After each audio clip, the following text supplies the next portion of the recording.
jonga kalandige wonam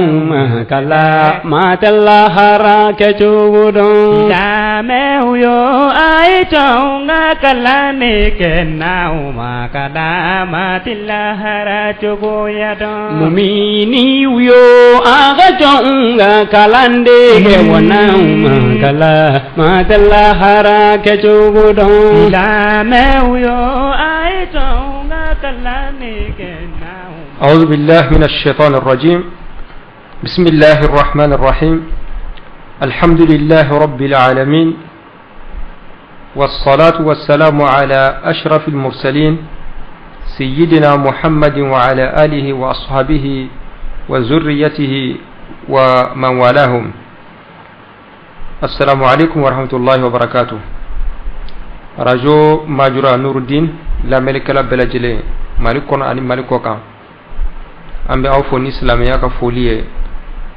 amba fo assalamu alaikum wa rahmatullahi wa barakatuh ambe an karamo fo kambange baw fo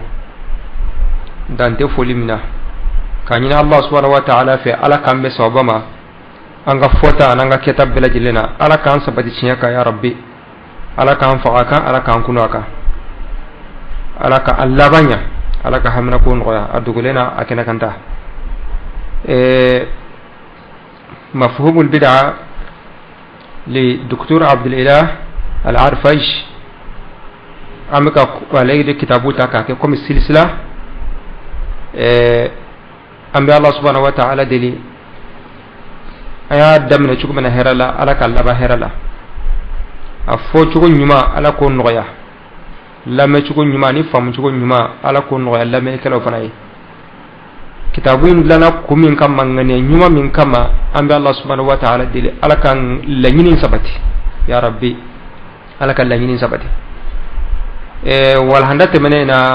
wal mama fo wal handate menena nangu meka kuma mas'ala bisaba ani mas'ala woromi ni kramoke yo fo aka kitabu kono mas'ala minu doni ba follow kata depuis sahabaw كان التابعون ولا كان التابعون ولا ولين يوم فونيا مسألة منونا دبايرا كافو بدعادو وبالعكس دبايرا كافو سنة والما أو مستحبو والما دقالينو ما أكون يدون ما كروي أكما وتمني أننا مثالي وروي أيوا أفنا بمثالي دمروبو مثال مغنيونا بو العلماء المتأخرون سيسان دون بغو فنان يغن فونيا مسألة منونا مسألة كي دوبا يركا فو بدعا دوبا يركا فو بيبين والما دوبا فو أكن نينو نمبلا جلمي موند نوفي كا يركا فو بدعا الخلاف في بعض المسائل بأنها ما بين المشروعية والبدعية أبيكم فقه مسألة تودي فقه مسألة دوبي دون ما بينيون فويا لا دوبا فو أيوا دوبا لا دكار دوبا فو مكروه دو مثال يلا ما مسألة منو فناني دون ما بينيون فويا ما دام أني بدعة عقدية بدعة عملية دو وكم فنا كان قبل ومسألة يكونوا لا يني كافو o bid'a fasu masala minu ni mo ñoo fo yala don bo ñoo fo yala do ba fo bid'a do ba fo bid'a te am passé ñoo nenima am passé ñoo ndo yama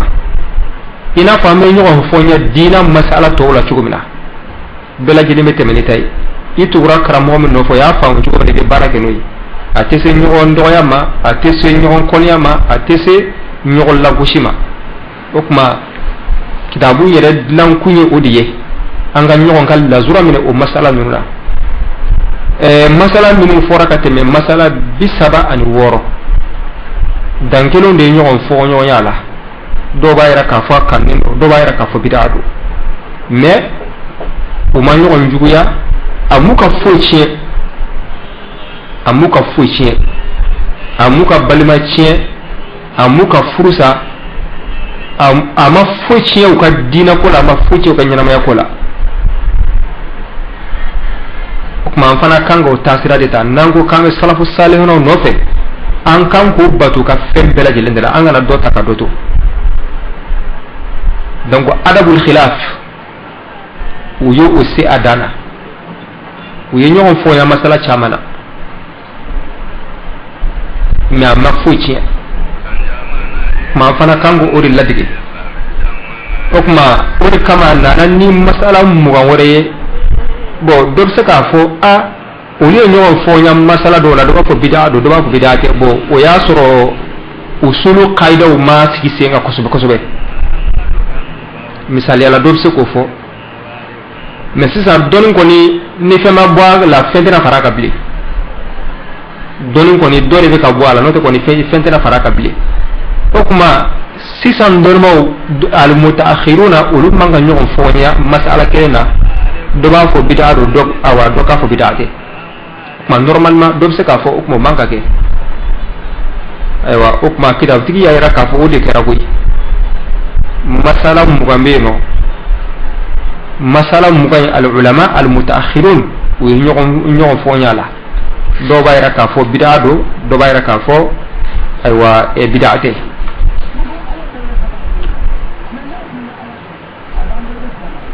kuma kayira ka fo ina fo anya fo she chama bid'a ta'rifu ni ko bid'a muye bon ni ko ni ni ga bid'a muye ka ini ga bid'a muye ka karta ni ga bid'a muye am se ka bengelema o se ka ke mais sisan nan na se terrain yere ka aha sisan ka ko ko bela jelenta ena jumaye bid'a jumaye de bid'a am ñom la furashito la bo depuis tabul damna yode fo ni ye bid'a ta'rifatu la je yoro do la am se ka fo be ñoda mais ni na se terrain ga kuma sa jumaye ni femunu fle ni jumaye bid'a jumaye de bid'a don mo be ñom lay bo misali de flana bangi tukuna harsa masala minu flana fo parce que ay don ba kla katra sigurma flama al muwassi'una li ma'na al bid'a minu yaira ka fo ko bid'a claro kacha bid'a nyuma bala bid'a jugu bala ni kokoro nana antisna ka ki ka fo bid'a jugudo parce que ka fo kunti ala kira klela sabo make bo okuma ka kodo fo ka awakasna kala goshi bo donma do ma kete oluko ni bid'a ni kokoro nana amba nyama jodi amba laje absaka ke mustahabuye absaka ke makruhuye absaka ke man atoko haramuye ina fo ukma al ahkamul khamsa ayulu laqabu ka fo al muwassi'una li ma'na al bid'a mais groupe do fana be olu ko ni kokura beke bid'a kokura ko ni mana na doroni ni retala bid'atun wa dalala madama ni alakira ko ni make alakira ga sabo make bo akun mun ka ga sabu mu sabu kumbe no an be ka ta sabu min kama o sabu kelen kumbe olu ka watila fen kunte min bu bala kelila me o make ko kuma ko e bid'a juge ko parce que nasru hera kunu hukmi an kwala bo ayulu ke ko al mudayyiquna liman al bid'a bo olu minun be o tasira kade olu yere de fleka nyogon fonya sisa olu minun ga manhaju ekelenyi olu minun ga mashrabu ekele bid'a kola ka kokura bela jela gushi sisa mentana olu yere sere terrain ka sisa ka kokura ta kala je jume bid'a jume te bid'a u yere nyogom lay makaira ka fo bid'a ko akuma ngwa ya famu akuma no ka fo bela jelinga be fil muhdathat bela jelinga be aka chuko kelena sosole yere kana yala bela jelinga ko bid'a du wal ma bela jelinga ko bid'ate atsega ke mustahil parce que mo ka famu tikele mo ka yiye chuko tikele ya famu akoni alla je do beno هناك بعض المتسرعين من طلبة العلم الذين لم يأخذوا حظا كافيا من العلم الشرعي ولم ينالوا قسطا وافيا من احترام العلماء والأدب معهم لا يتحرجون من الحكم بالابتداء أحيانا على بعض العلماء الكبار المشهورين ما ينصح دي ما منهم بدين كرمه من المتقدمين وبعده كبدع موي كذاك ولو تاثير منك وكا كرمه يتاثير من فوق هنا اني ولو كرمه من يتاثير منك وتكلين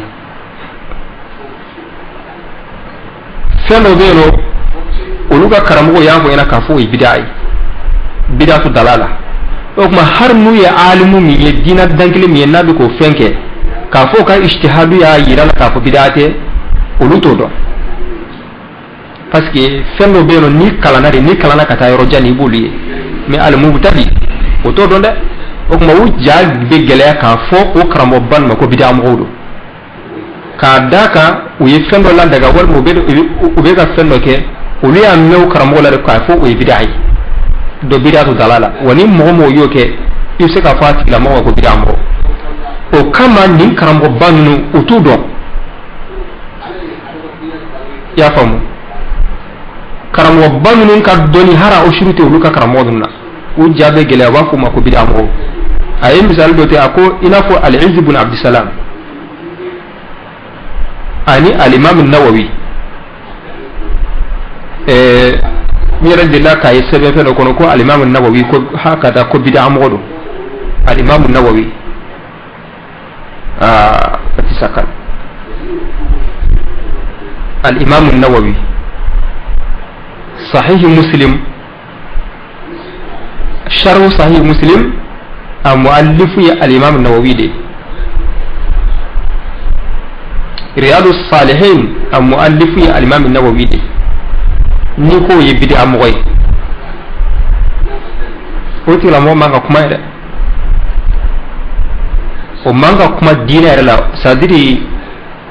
ni tigibi ko la olu kan go damine de quoi ou kana kuma ou kana fɛn sɛbɛ parce que c'est très très dangereux ni ye danger de donc dina la quoi nunu ɲɔgɔn karamɔgɔ k'olu dɛmɛ ka tara bida ma danger do nka an bɛ yɛrɛ labila waati de la min ka di min ye o b'o fɔ ni min ka di min ye o b'o kɛ naam ani al-Hafiz ibn Hajar Fathul Bari o mu'allifu Bukhari sharha min be ko Fathul Bari ale muallifu Ibn Hajar al-Asqalani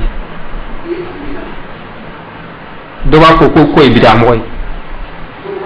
ani al-Imam al-Qurtubi tafsir ba fana bolo aka tafsir al-Qurtubi mashhur do be sura ka ko fana bid'a moy mais in ka zuru mun ga bid'a moy ko do rete parce que be al-aqida al-ash'ariyya ka walima i t'a sɔrɔ a dɔw bɛ tasawufu la a dɔw ka madhabu ye a dɔw ka alabatu sira awa cogo dɔ o ye awa tasawufu ye i n'a fɔ al-Izz ibn Abdussalam walima Nawawi ninnu bɛɛ tun bɛ tasawufu sira kan o bɛɛ tun bɛ aqida ash'ariya kan donc n'i y'a ye u b'a fɔ ninnu ma ko bid'a mɔgɔ kana taa ɲini yɔrɔ wɛrɛ dɛ imma u tun bɛ sufiya sira kan walima o tun bɛ al-aqida al-ash'ariya o tuma o de ye bid'a ye quoi nasalullah salama a dɔw bɛ maa o maa bɛ al-aqida ash'ariya ko b'a bɛɛ kɛ bid'a mɔgɔ ye a bɛɛ hari an kɔrɔ n tun bɛ ka émission dɔ lajɛ nin kitabu in yɛrɛ mafhumul bid'a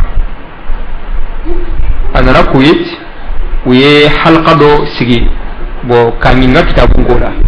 talibu dɔ tun bɛ yen ale kalanna Egypte Masri Jamiatul Azhar Egypte université ba min bɛ yen n'u b'a fɔ ma Al Azhar ale kalanna yen bon jami'a in na aqida ash'ara de awa tun bɛ kalan yen wa n tɛ sisan dɔn n'o tɛ fɔlɔ kɔni al aqida al ash'ariya o de tun bɛ kalan yen bon ba'da takharuj ale tilala ka kalan na ka taa Kuwait ayiwa depuis a dɔnna yɛrɛ k'a fɔ k'ale bɔra Azhar la o y'ale kɛ bid'a mɔgɔ ye parce que n'i bɛ Azhar la i bɛ aqida min kalan o ye al aqida al ash'ariya donc mɔgɔ mɔgɔ b'o kan o ye bid'a mɔgɔ de donc a wulila ya hakil nafo sadiri aka kuma da fo chugula adde gono gundu quoi adde gono gundu yake bida moy ka daka darasa al aqida al ash'ariyya bon doni de tunna quoi doni tunna de doni be katali ala kira ko doni temine ka fo kasna ga doni bo kulo la tikete don bawo de beta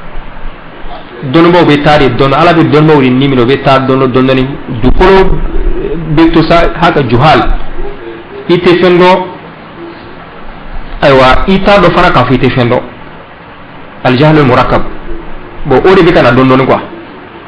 o de be kana don minu yaram manga kuma ere dina ela da fiu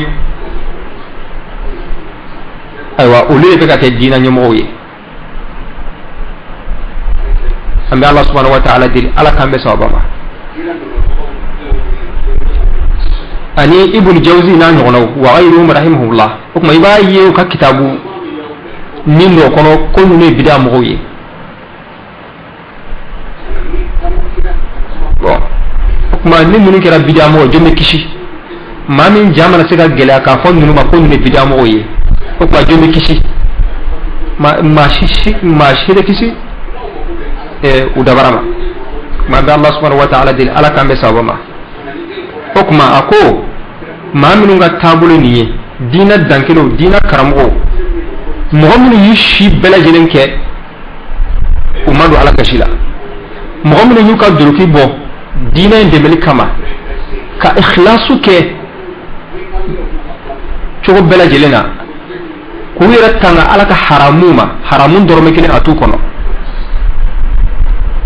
min yuka doni ni ala re jati koso o muka doni ni jiye koso o yuka hayatu bela jilella be kala ga dina la se fi sabilillah ituko do la de o lu sugo posoni de ako wa al mutasarri'in wal mutajarri'in an yattaqu Allah azza wa jalla fi luhum al ulama fa inna luhumahum masmuma donno sugo ituko do de donno sugo posonde maoma e dawara de be alaka dangelona don bawla ngana dungo do e dade be don bawla e dade be alaka jona illa banko nas Allah salama illa banko barabi wa adatu Allah fi hatki astari muntaqisihim ma'luma ma min de don baw kullu hurma farza aywa alaka la dala be minke ulula o donido o donda bi takede do wa man atlaqa lisanahu fil ulama'i bisalb balahu Allah qabla mautihi bi mautil qalb mimma mi in nembla don bawla daiman irbe don bawla daiman irbe don bawla ibuka kuma awa o kuma fasari kabla minan jubuno daiman ede dabi dolma ko lebu kayra ka fo bidam odo walma awa ka fo o de dina nyami walma ka fo o le dina ci hukuma ko alabi jarabi ni dusku sale yani reka saforo ni dusku mesa alabi dusku fa hukuma an kan ka ladabu ka jugo nyumaya don baw kerefe parce que nabi ma ya chien olu de ata sharia indoni abe ulle kuna kala se angal ko do kalandeu ayaw chukudo doni kala kala ke sawi ki marasa al ghurur bin nafs namba fo marhala do beno طالب العلم نيسيرو ما يبيشو دو كسبه المراهقه العلميه امو فامي سكاكا المراهقه العلميه مراهقو اجي دوبينو ني دمسن سيرو اجيما سانتان كونتو سامبونو وهي المراهقه وواتلا ابيكي كولا كافو ماشي تيسيلا o wati la haribi re kombari fala jango mawre ni mo bo o ajila fiere do inuna murahaka ilmiya fana be ni fodo be no ni sero ma donna la taghtar bi hakada bi nafsika ni fodo be no ni talibul ilmi sera uma ayre ka soni ka fa be ka dodo doni kasabe ka do anuna o wati ni mi chogodo ibe jodon ba korkoro nunna nala ma farika kuma inniya mauma abe don ba wula gushi don ba banu na bula gushi uye chesir minge dinala ata do kana jigala de muraha kudiro amma foi kala ya kana jigala ka muraha kudiro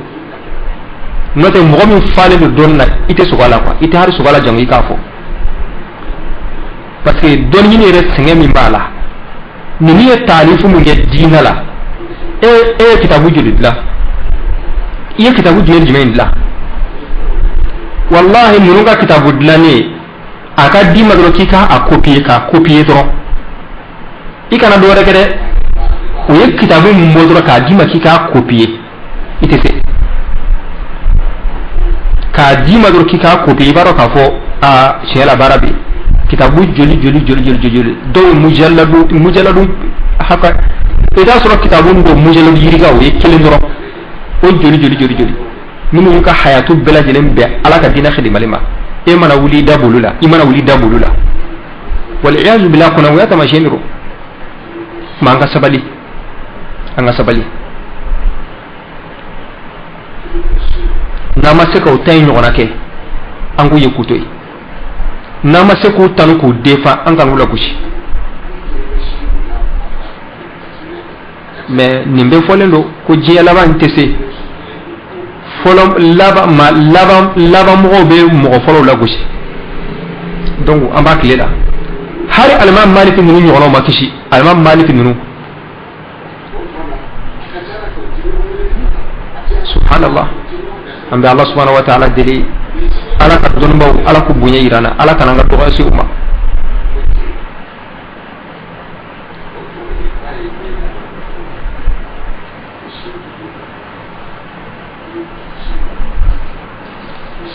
ma ibe ni be donba bunya ibe donba belaji ne bunya kana donba do kere ko lu bunya ka donba do la kushi kana do kere ko lu bo to la ko lu bunya ka to la kushi ibe donba belaji ne bunya awa o de fora hukma masala minum be no ni al ulama al mudayyiquna liman al bid'ah minun ga manhaju kere bid'a kula kaira ka ko kura belajele bid'atun wa dalala ma mas'ala muga uli nyon fonya ula o mas'ala muga amena afo ka tugunyo la folo ka kila kana kuma ari mas'ala muga fo ka tugunyo la ka kila ka kuma daga kilingile bi tafsil o mas'ala folo iqamatu majlis al-a'za'i li 3 ayamin يستقبل فيها أقرباء الميت المعزين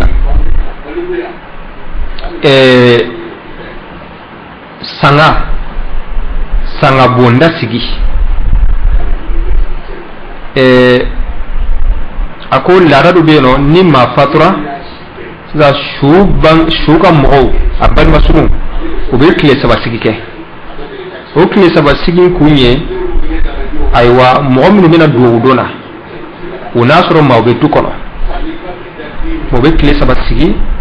ka duwo kelaw kumbe o masala folo min bena min fora masala ina abena fokoso flana asha'ul walidaini alladhi yasna'uhu ahadu awlad al-mayyit ba'da mawtihi bi shahrin aw shahrayn akol la da wori beno ni doka ma fatura a fatuli ko fe kalu kili wal makalu flan yogona aywa shuinga dukono mo ade wal ma mode ade do bena ube dumnu do ladde ka mo éviter balma suru ani tirsiraw ko lu éviter ube dumnu ke ka do ke shui ubo wele ko ashaul walidain donc a be komi saragabo donc a be komi saragabo shutola saragabo do shutola me kechugo ma donbaw o bena kuma ni fanaka sabana takhsis yawm al-jum'ati li ziyarat al-qubur ka juma don kere kere ko ke kaburu jura doyi al ulama al mu'asirun wiyem munde fo ula insha Allah abena kuma uka nanina ittikhadu musabbiha litasbih wa dhikr koloshi ka koloshi ta ka ke zikrulay koloshi al musabbiha koloshi kiribe kudi koloshi kiribe kudi abena kuma ka al mu'asiruna wiyem fo ula duruna تكرار العمرة في رمضان سنغلو كونو كا عمرة كي شنيف لول ما شنيف تبا سنغلو كيلين كونو كا عمرة تكرار يي عمرة كي إكلالا يكلا كا كي تغني كا كي شنيف لول ما شنيف تبا المعاصرون ويم فولا ورنا دعاء ختم القرآن في صلاة التراويح أو صلاة القيام في رمضان ني sungolo nafla comme do be korona kala ka ba akono nafla nun kono hokma angal la dara nani korona kala ka ba ame do kala khatim du'a khatim alquran korona kala do comme bita sura be korona nu ira chamana ma ko do ira kala sili ira kono ni korona dafara ka do kala sili kono wal mo be do jan sili minke nama ko mangal la ko jojan sili sunguru tan labana do be sigi ka korona dafa o fana kono do be korona dafa donc chiefla wa dafa tarawihula no e mi flesili safo ko fe do be kla ka dafa tugoni jojan sili fana kono ma mana ka shiye wita sorobe do kala sili ra kono donga yemu munde fo wala min al ulama al mu'asirin ولفلنا بدء المحافل الخطابية بقراءة القرآن الكريم نوبي جمال أو جمال جو نوبوك لا ذلك تاسرو دو بعد دمنا نقرأ كلامي وبس سجد دمنا نقرأ كلامي فلو أمنا كتشوكو تشوكو وبعد دمنا نقرأ كلامي yali o fana be cuguti muasiruna yum munde fowla shegna at-tamayulu asna'a qira'ati al-Qur'an al-Karim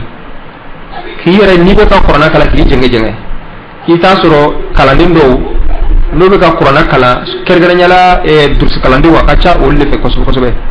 ta soro be Qur'an kala o bu da jenge jenge o fana kiri be cugudi al muasiruna yum munde fowla كونتنا احتفالات حفاظ القرآن الكريم ني أيام مسابقات القرآن يوكي سامهم يونغانينا أم بحفلك كروب بنيا كجمع ولي كبوجيا فان بلا جلنا ولوكا شيدا كنكا دونو يمو فوفنا كان تقبيل المصحف القرآن سمو دونبو يوم فوقنا من المعاصرين تاني كلنا اتخاذ المحارب في المساجد كمسيري جو كمهرابو كألا كمهرابو دو مسير لا معاصرون يوم فوقنا كأنفلنا رسم خطوط على سجاد المسجد لتنظيم الصفوف misir do kono ita soro tapi minum bala ita soro tere bala o tere minum ga tapi la yala saka sapakle do ba ke juri ita soro misir do ta juri do ta di tapi red landola abe tapi la do ta ita soro avec juri o juru do ala ya famo bo adungu pour ya sapa da kenya al muasiruna yum munde fofana la ta ay sabana سكتة الإمام بعد قراءة الفاتحة ni almami alhamdu soran kala abida de doni o saktatu ita soro aywa misirdo almami muye alhamdu soran kala nu klala sora min be kala utisna ko kala mubasharata budda de folo doni o fana al muasiruna yimundi fawla ta aninanina qabdul yadaini ba'da ruku'i aywa ma minu gatta sira bulu bine maintenant ni kumber kumine ni wulla kijo yali bulu bi mino lawa awa ki bulu mine kumber kumine kofe al muasiruna uyimi fa'ula tamin duruna تخصيص صلاة القيام في العشر الأواخر من رمضان جو جانسلي كا كركرني سونغلو كليتاين سونغلو كليتان فلون فلانا جو جانسلي تكولا نا يسافو سيلي درون امن نافلا من سيلي ابانا ما فوني رترا اسلي دامي كسوكونو مي سونغلو طالبان جو جانسلي اكرا شعاري اكرا شعاري مغوبي ويلي كتر اما ya famu a kera shi'aru a kera adama kuyi abe organize kanya ma hasiruna fana ye muni foda ta an waraya الزيارة على 11 ركعة في قيام رمضان سمولو نافلا كاتكمي أركانتا أنكليكا komin dono do alakira sallallahu alaihi wasallam alaykum ka sufe sili san kalo tan flambe akunte te marakanta ani kelenka wal madoko tawa ta ani sabama ashafi wal watir makka do fara oka o be jogodi muasirno yemuni fola ta ani wulana tatwilul lihyat ziyaratan ala alqabdat kibo mosijenya ka tembe bolo mine hakeka ni bolo kuru be hake mimma bona chara ka temo fanaka muasirno yemuni fola no sisam don bawi ta an shegna عقد ندوات وملتقيات سنوية للتعريف بسير العلماء الماضين ككونفرنسوكي دونبا دوتولا دونبا بدو بينا اي تشسر الدين لا كوسوبه اي تشسر الدين لا كوسوبه وكما كاتوكا سيكيكي ka o donma minun do ay bara minun ke islamiyala ani joyere do ka akah ka kuma kan nyina mayaka kuma al mu'asiruna yembu de fo fanala ta ani kono dona oye at-tahniyatu bi dukhuli al-am al-hijri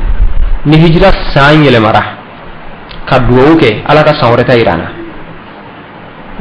ina ka kullu amir wa antu bi khair ni hijra sanyele mara ka duwoke ala ka sahere di amma una nyono mu'asiro yemuni fo fanala mugana anillaba تحري بداية السنة الهجرية للحديث عن الهجرة النبوية في الخطب والمحاضرات ويوم السابع عشر من رمضان للحديث عن غزوة بدر الكبرى وغير ذلك حكم كمناسبات جتمنة إنافو هجرة من هجرة سامنا يلما إذا كما على إكرارك هجرة komi aywa hijra sanyele mara ukma misali ala hijra sanyele mali juma folo misali ala wali maka ko anye ni juma labanye ina kuma hijra ka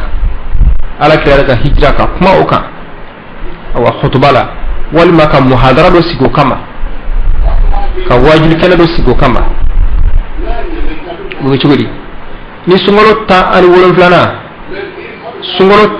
flana no bena jumama ina kuma khutbaka ina khutba ke ghazwat badri kadaga badri kero de kono okuma ina kuma badri kan wal mayna nadwa do sigi wal mayna muhadara do sigi o ko hakada badri kama kadde awatima ona ngonaw bo ode ku yum wanay bo ni mas'ala nunu ni ala sona bina kuma ni beka kilengele al mu'asiruna yimi fala ni Allah subhanahu wa ta'ala salama bina إن القاسم المشترك الذي يجمع معظم المحدثات السابقة هو أنها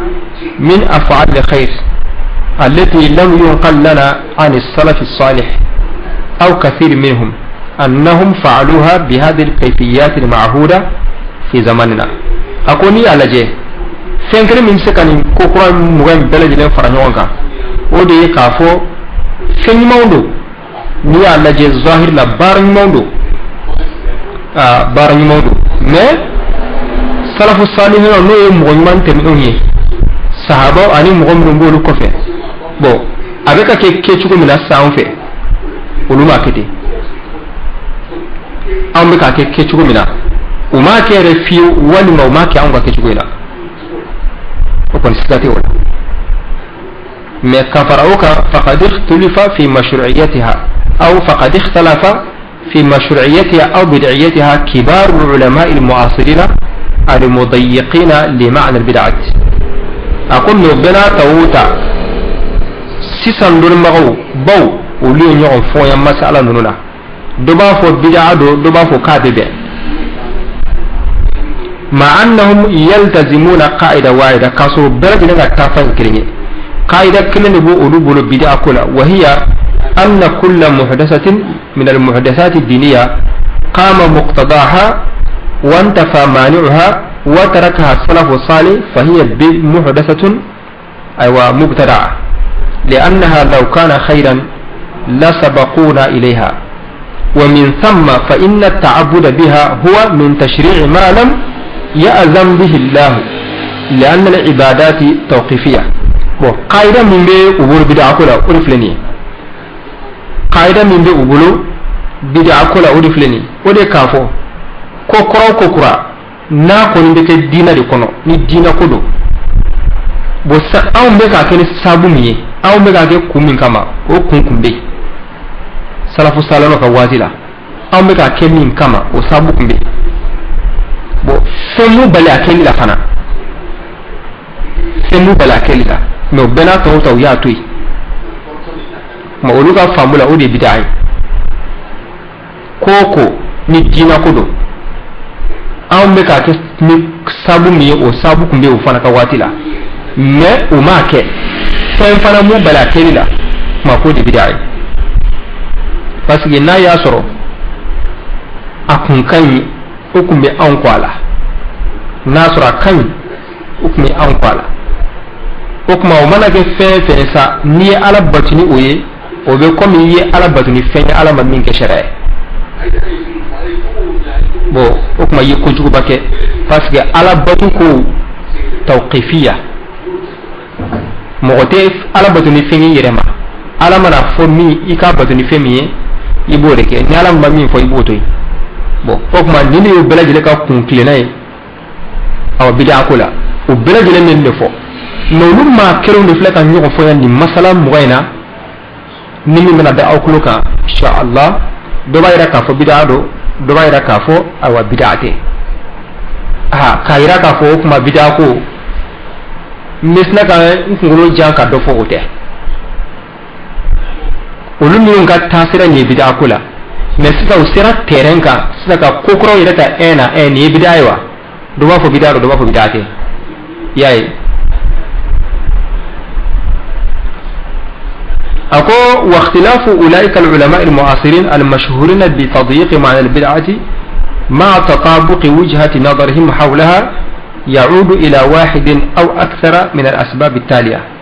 وقصة أولي ينفون يعني مثلا مننا والساود دي أفعلا أفلك مثلا من ينفون يالا كدا السابو دمدوكا والسابو دي الاختلاف في فهم النصوص الشرعية وتوجيهها ukma nasi minu nana bid'a kula wal man ni masala minu fil nasi minu nana la wi ñoom foña afamu yala moka u ka famu make kelen yala do ba famu ka ta tasira do fe do ba famu ka ta tasira wala fe minu te kelen wa bitali yakhtalifani fi al-hukm ala al-amri al-muhdath wi ñoom foña kukuran nalena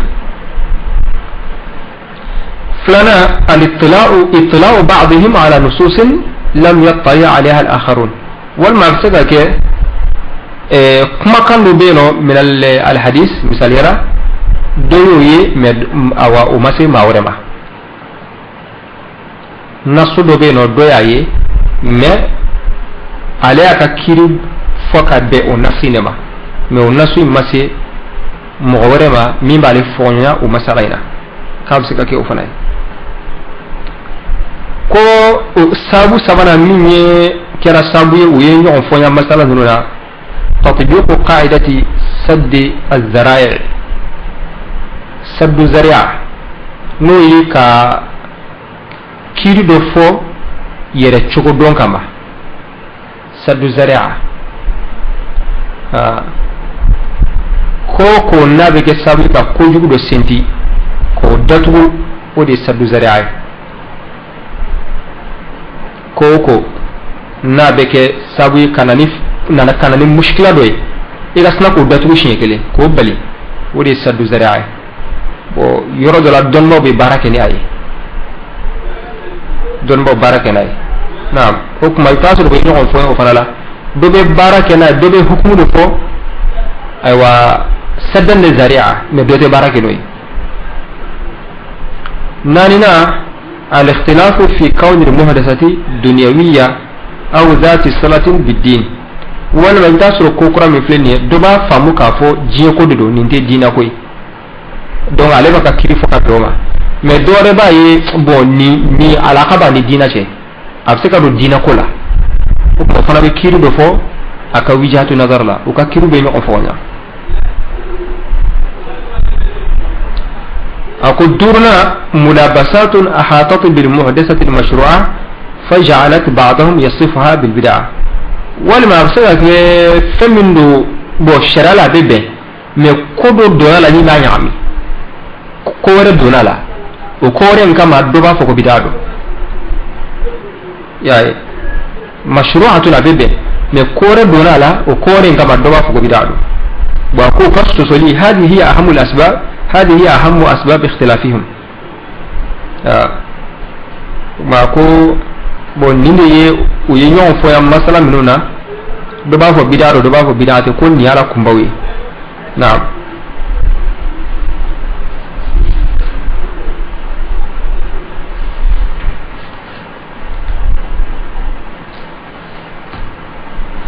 لقد كان متوقعا من العلماء المضيقين لمعنى البدع ألا يترددوا في تحريم تلك المحدثات السابقة والحكم عليها بأنها من البدع خصوصا أن بعضهم يحرم ويصف بالبدع كل زيادة أو تغيير في العبادات مهما كان صغيرا حكما أكو بون أنكم باجيا nin ko kura minnu filɛ nin ye almudayiquna lima albid'a u kun man ka ɲɔgɔn fɔ ɲa parce que bɛɛ ka manhaju ye kelen ye bid'a ko la kuma bɛɛ kun kan ka bɛn a kari ka fɔ nin bɛɛ lajɛlen bid'a de mɔgɔ n'olu ye ɲɔgɔn fɔ ɲa dɔ b'a fɔ bid'a don dɔ b'a fɔ bid'a tɛ o yɛrɛ de kan ka mɔgɔ kamana quoi donc o yɛrɛ de y'ale yɛrɛ fana kamana quoi a ye misali damadɔ fɔ yan'a ka don misali ninnu kɔnɔ k'u bɛɛ awa wala wala ako alqari'u ni mɔgɔ bɛ ka kuranɛ kalan i b'i yɛrɛ jɛngɛ jɛngɛ الشيخ بكر أبو زيد رحمه الله عليه يرى كافوكو بدعة يهودية فقد حكم الشيخ أبو بكر أبو زيد رحمه الله بأن حركة قارئ القرآن أثناء القراءة للأمام والخلف أو لليمين واليسار بدعة يهودية مع العلم أن سبب هذه الحركة هو أن القارئ يندمج في القراءة فيتحرك حركات خفيفة غير قاصد التعبد بها وغير قاصد التشبه باليهود. نعم. أكما عليكو كو أيوا مغمي نيبي قرآن كلا إبير اللهم على ما عليكو كو بدعادو كو يهوديو كبدعادو كام مانكا مني على جي وسيمين على يرى كافو كاببه كنا كرا أوتوماتيكما إذا كاكي حكي كافيرة لما إذا كاكي حكي كافيرة دون عليكو كاببه يا دون كما سيأتي.